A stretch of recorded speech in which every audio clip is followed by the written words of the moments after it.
राम के पास श्रेय का अक्षय भंडार है, जिसे वे अपने संसर्ग में आने वालों को उदार हृदय से बांटते चलते हैं। जो स्वयं प्राणियों को भवसागर से पार कराने वाले महानाविक हैं, उन्हें अपने ही चरणों से प्लावित गंगा पार करने के लिए आज एक केवट की आवश्यकता पड़ी है।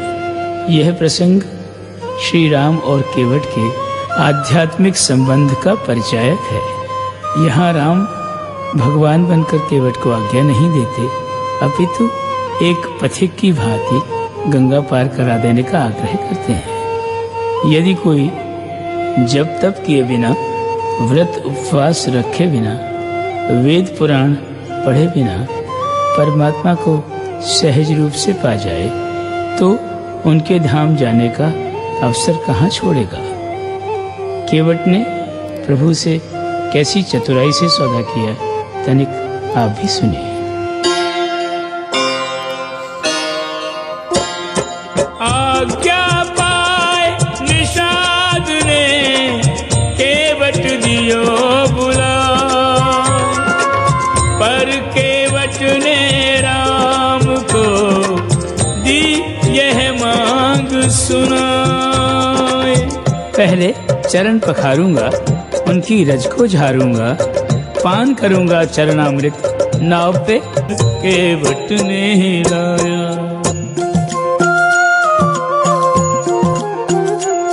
सुनो मेरी विनती राम सरकार, राम सरकार सिया सरकार। नाई धोबी धीमर केवट और लुहार सुनार,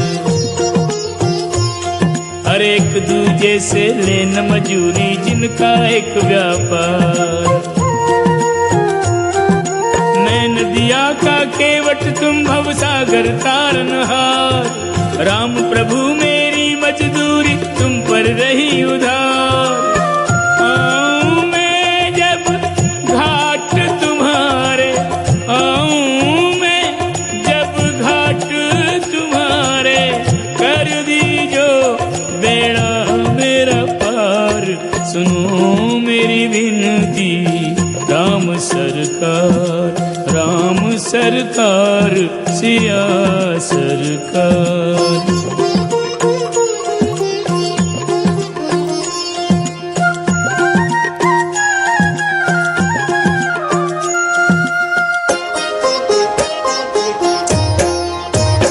केवट ने जो मांगी उतराई, मन ही मन प्रण किया रघुराई।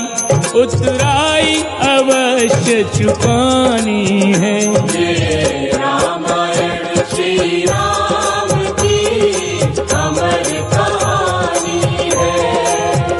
ये रामायण श्री राम की अमर कहानी है।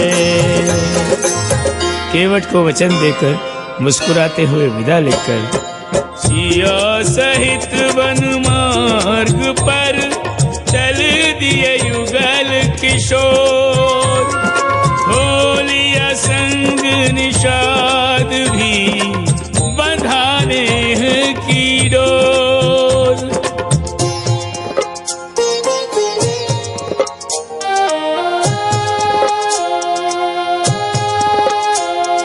सानुज सिया सहित रघुनंदन, गंगा जी का करके वंदन। भरद्वाज के आश्रम आए, मुनि को विनय प्रणाम जनाए। ऋषि ने प्रभु को हृदय लगाया, अकथनीय परमानंद पाया। कुशल पूछ आसन बैठारे, पद पूजक मुनि भय सुखारे।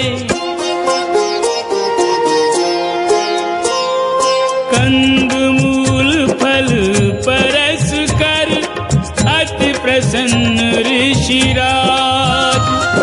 ज्ञान ध्यान तप जोग जप सफल भय सब आज।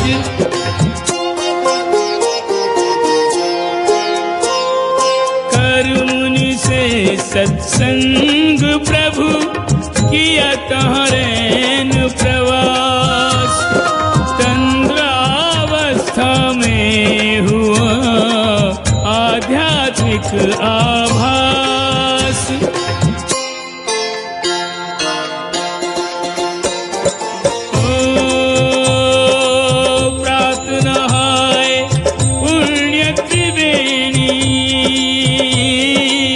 सरितात्रय मुद मंगल देनी, ओ राम प्रयाग महात्म बखाना, तीर्थेश्वर यह सरस सुहाना। ओ नाम प्रयाग यज्ञ हुए अगणित,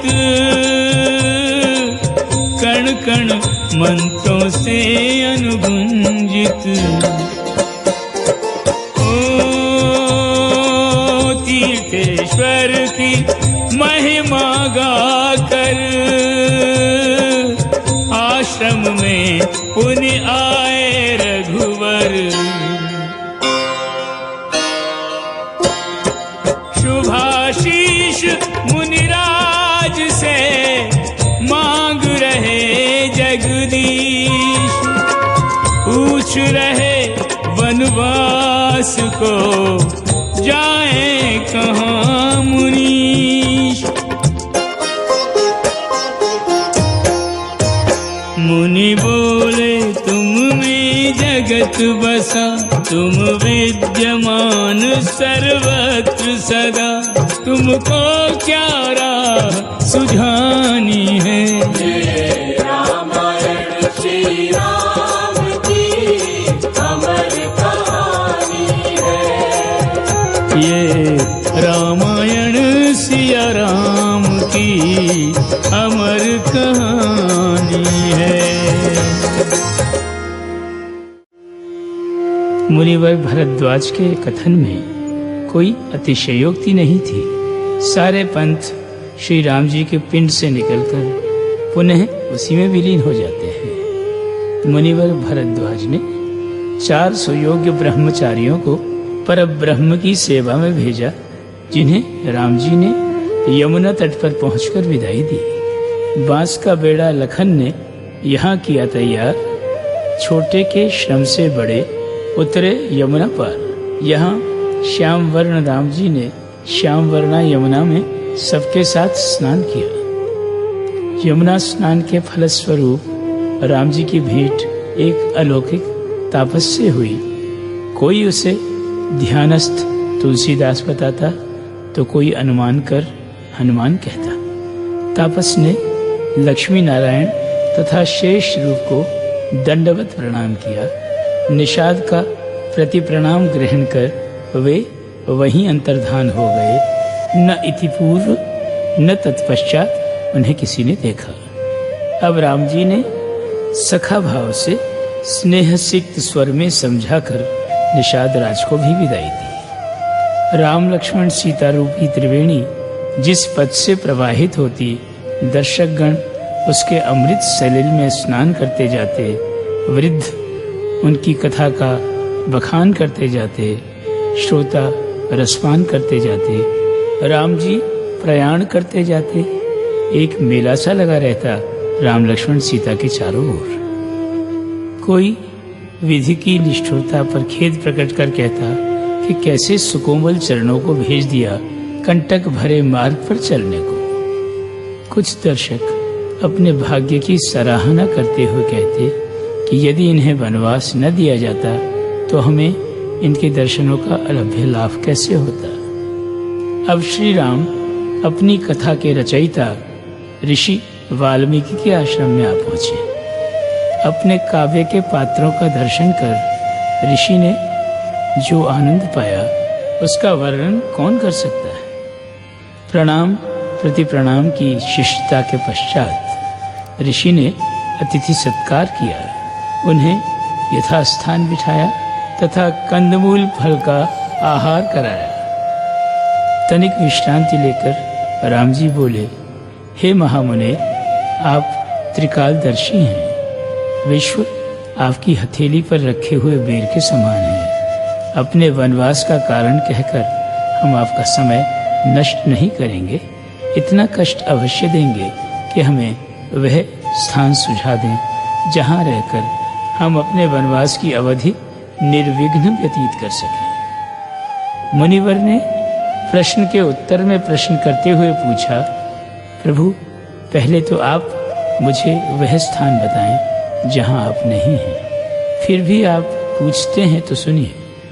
जिन श्रोताओं के कान आपका कथामृत पान करते नहीं भरते, जिनके नयन निरंतर आपके दर्शनों की अभिलाषा करते हैं, जिनकी नासिका आपके विग्रह पर चढ़ाए पुष्पों की सुरभि आघ्राण करती है, जिनकी चर्म की जिह्वा आपके नामोच्चार से स्वर्णमयी हो गई है, जिनके कर युगल स्वप्न में भी आपकी सेवा में संलग्न रहते हैं, जिनके चरण आपके तीर्थों में भ्रमण करते नहीं थकते, जो जाति पाति धन धर्म बड़ाई प्रिय परिवार सुख देने वाला घर, इन सब से विरक्त होकर केवल आपके चरणों में अनुरक्ति रखते हैं, जिनके मन में काम क्रोध लोभ मोह मद मत्सर राग द्वेष दंभ और न माया है, आप सीता लक्ष्मण सहित उन्हीं के हृदयों में निवास कीजिए। वही मंदिर आपके योग्य हैं। श्री राम मुनिवर के स्नेह पगे वचन सुनकर बोले, उन सब गुणों से मंडित तपोमूर्ति तो केवल आप ही हैं, जिनके दर्शन मुझे देवी सीता तथा लक्ष्मण को न जाने कितने पुण्यों के फलस्वरूप प्राप्त हुए हैं। अब कृपा कर भौतिक निवास हेतु कोई लौकिक स्थान बताइए।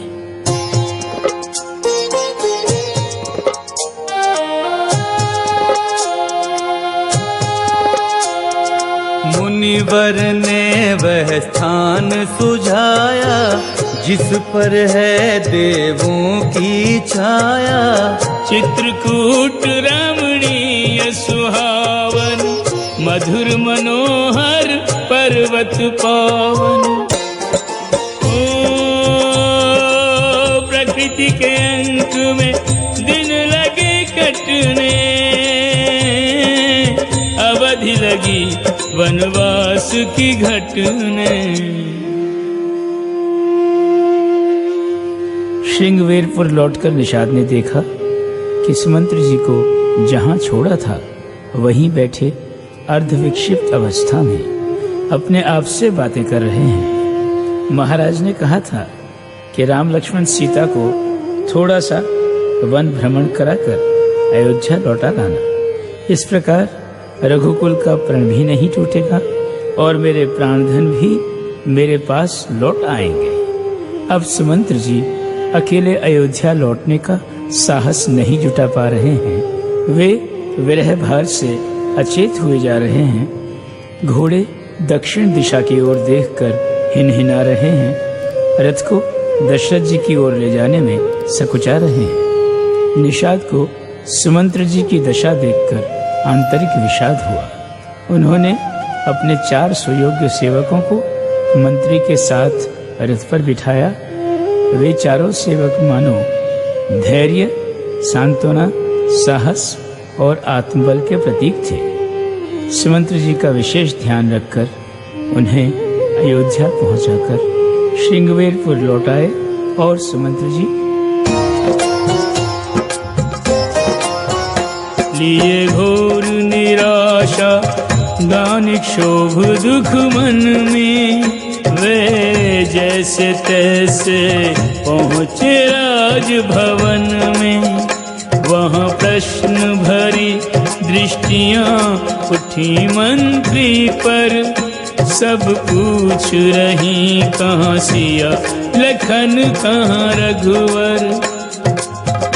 प्रश्न भरी दृष्टियों से दृष्टि बचाते हुए, बोझल से चरण बढ़ाते हुए सचिव भूप के कक्ष में आए, संग संदेशा राम का लाए। राम लखन सिया को कहाँ छोड़ा, कहाँ से रथ फिर अवध को मोड़ा। थोड़ी थोड़ी कथा सुनाए, रुक रुक आगे बढ़ते जाएं, भावों में डूबे उतराए, अपनी दशा राजा से छुपाएं।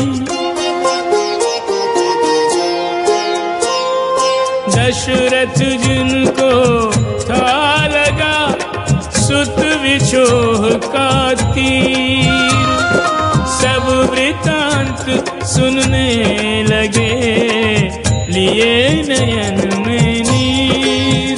प्रभु प्रथम रात सोए तमसा के तट पर, फिर तम रहते ही चले वहाँ से उठकर।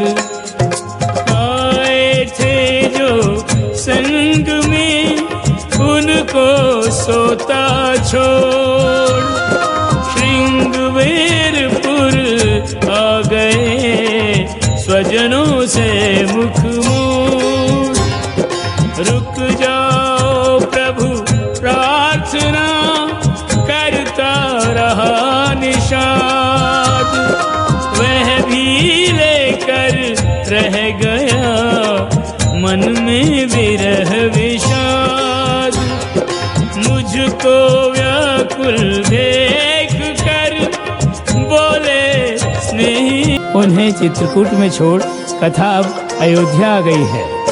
शत्रुघ्न भरत ननिहाल में जाकर धाम अयोध्या लौटाए, वन गमन राम का मरण पिता का सुन मन ही मन पछताए। अपने पुत्रों की अनुपस्थिति में महाराजा ने प्राण तजे, हम भाग्यहीन अंतिम क्षण में तुलसी दल भी उन्हें दे न सके। फिर भरत पूछते कैकेयी से, कारण पितु के मरने का, क्या भेद राम लक्ष्मण सीता के विपिन गमन यूं करने का। कहने लगी ऐसे वचन नैन में भर भर कर आंसू झूठे, जो वचन भरत के भावुक मन में तीक्ष्ण शूल जैसे फूटे।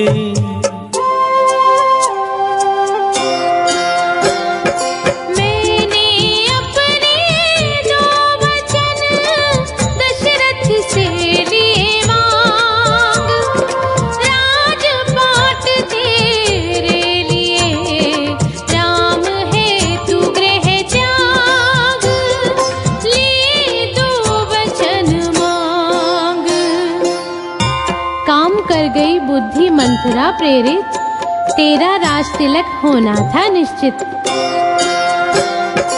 बोली राम वियोग में।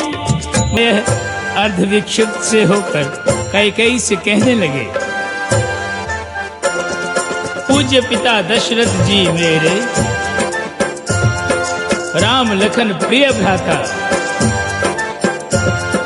पुण्योदय से पाई मैंने सिया भगवती माता। मिली अयोध्या जन्मभूमि और गुरु वशिष्ठ के जैसे, तेरे गर्भ से जन्म लिया, किए पाप कौन से ऐसे। प्रायश्चित अब यही है मेरा, परित्याग करता मैं तेरा, परित्याग करता मैं तेरा। तेरी भी ममता तरसेगी, माँ संबोधन नहीं सुनेगी। भरत जी जन्मदायिनी माता का परित्याग कर निरापद आश्रयदायिनी माता कौशल्या के कक्ष में आई तो माता ने कहा, पुत्र, अब पिता के अंतिम संस्काराकांक्षित शरीर को और प्रतीक्षा न कराओ। अब तुम ही तो हो जिसे राम का दायित्व निभा।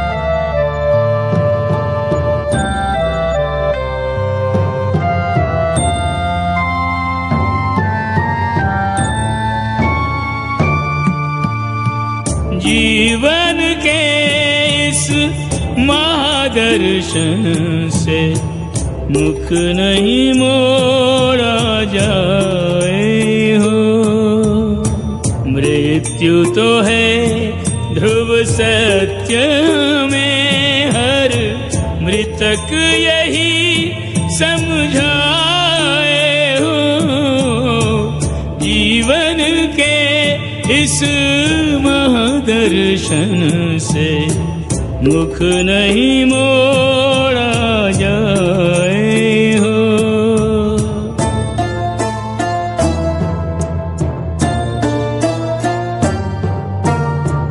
कितने दिन तक दशरथ का तन तेल में रखा डुबाए हो। 4 पुत्र पर एक निकट नहीं, सद्गति कौन कराए हो।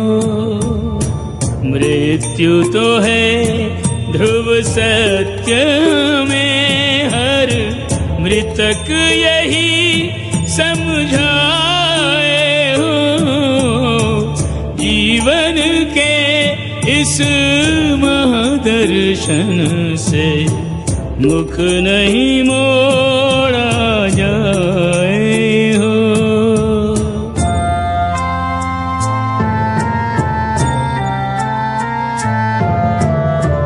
चार दिशा में विजय पताका जो राजन फहराए हो। काल से हार के यूं सोए फिर जागे नहीं जगाए हो। मृत्यु तो है ध्रुव सत्य में, हर मृतक यही समझाए हो। जीवन के इस महादर्शन से मुख नहीं मोड़ा जाए हो।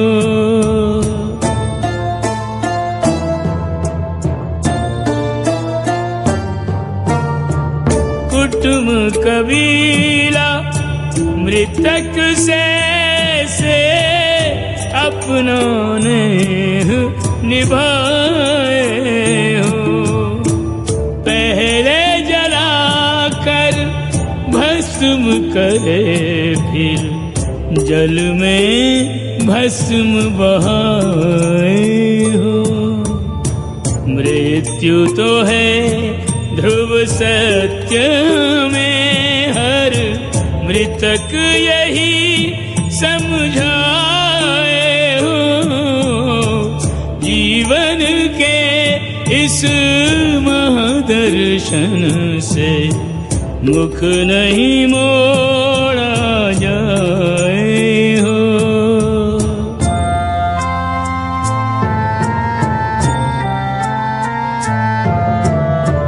जीव तो जग में आए जाए, विधि का लिखा निभाए हो।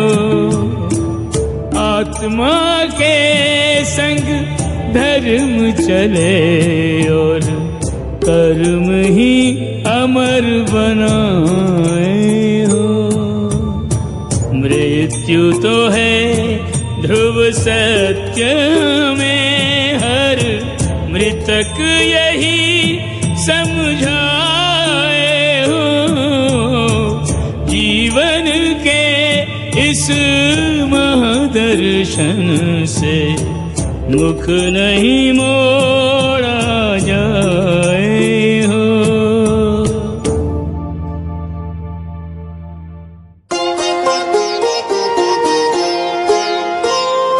होनी को स्वीकार कर भरत ने विधि अनुसार कर दिया पितु की देह का पुत्रोचित संस्कार।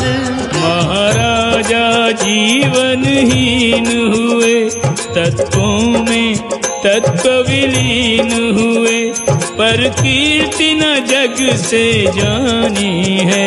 ये रामायण श्री राम की अमर कहानी है। ये रामायण श्री राम की अमर कहानी है। भरत जी पिताश्री को अंतिम विदाई देकर एकांत का आश्रय लेकर कुछ पल के लिए मौन धारण करके बैठे तो उनका ध्यान नृप विहीन सिंहासन, अनाथ प्रजा तथा राम लक्ष्मण सीता विहीन अयोध्या पर केंद्रित हो गया। वे विचार करने लगे, जहाँ दशरथ नहीं, लखन नहीं, नहीं सीता, तीनों माताएं, प्रियवर मिलन की ले आशाएं।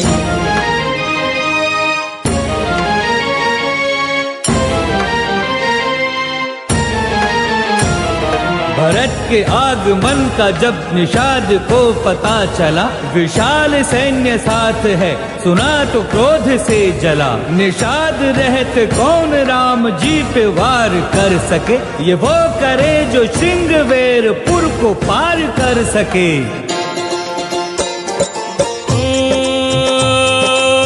बूढ़ा एक निषाद से बोला, भरत चरित्र को उसने खोला। रामनिष्ठ और लखन प्रिय, सिय का भक्त पवित्र, नहीं दूजा रघुवंश में भरत समान चरित्र।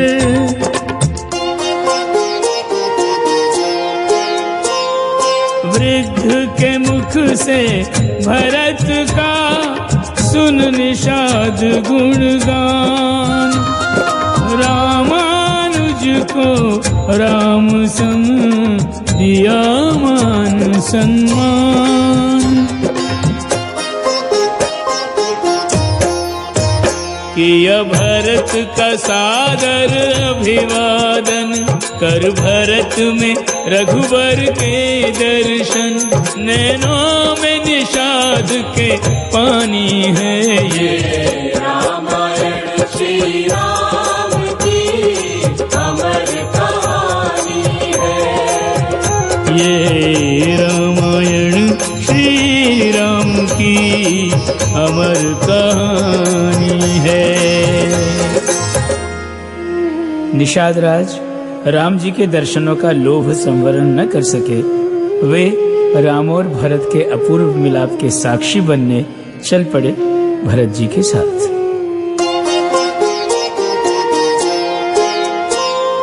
चित्रकूट पहुँचे भरत मंदाकिनी के तीर, सानुज जहाँ विराजते सीता संग रघुवीर।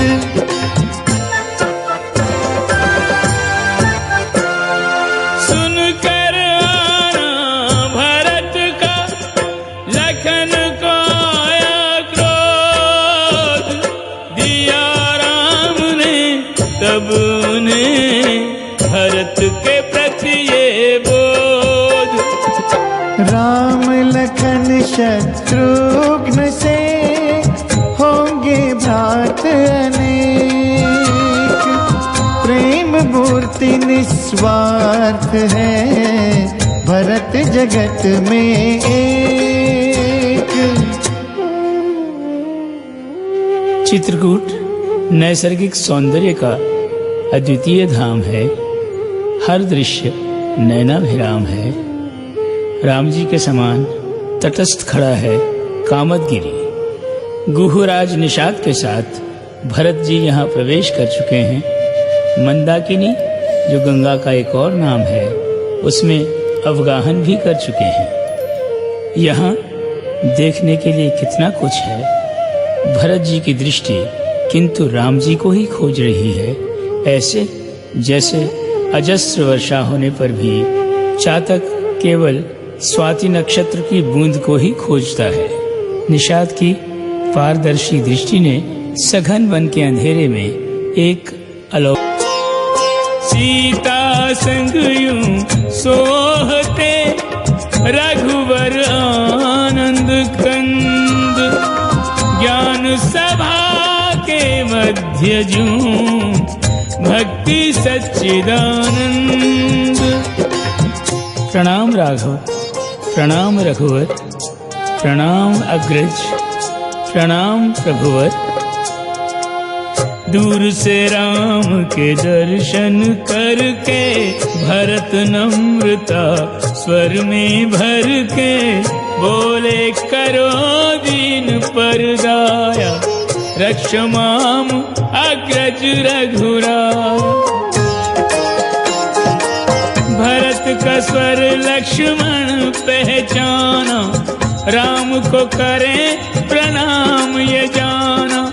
भरत आगमन प्रभु को बताया, उठी तुरंत धाये रघुराया। भरत वत्सल राम जी की दशा कुछ ऐसी हुई। कहीं वस्त्र तरकश, कहीं कहीं धनुष, कहीं बाण, भ्रात मिलन की व्यग्रता, कहीं चरण कहीं ध्यान। भ्राता को बर बस उर से नाथ लगाया, दोनों ने अनिर्वचनीय परम सुख पाया। यूं राम से मिलकर शीतल हो गई काया, यूं चंदन के संसर्ग ने ताप मिटाया।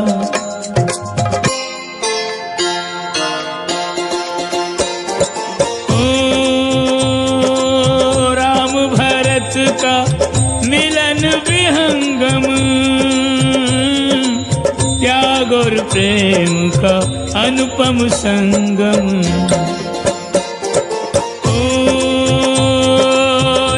पुरुषोत्तम एक भ्रातोत्तम, एक सर्वोत्तम एक अन्योत्तम। अंतर में जो प्रेम समाहित, नैनों से हो चला प्रवाहित। प्रसन्न हुए मिल के वियोगी, यूं परमार्थ प्राप्त कर योगी।